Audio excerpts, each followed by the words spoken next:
Samut-saring exotic na pagkain ang inihain sa Gabing Festival sa Solsona, Ilocos Norte. Sa Iloilo City naman, dinagsa ang makulay at masayang Dinagyang Festival. Narito po ang unang balita.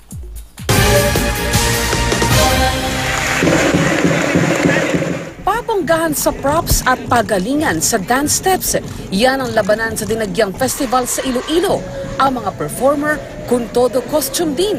Tulad ng mga ito na nagmistulang mga ibon. Ang ilan naman, katutubong kultura ang ibinida. May ilan namang malaati-atihan ng bihis.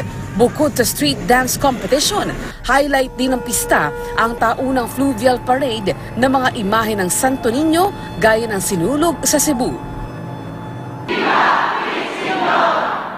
Ang St. Mary's Catholic Church sa Dubai naman napuno ng daang-daang deboto. Yan ay para sa pagkikiisa ng mga Pinoy doon sa kanilang bersyon ng Sinulog Festival. Mula sa simbahan, iba't ibang imahe ng Santo Niño ang ipinarada.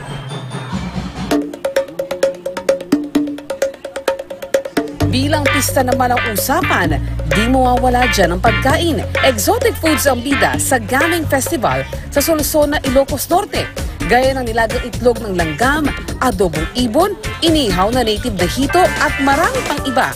Bawat barangay may bidang potahing inihain. Para sa unang balita, Ceci Biliroso reporting.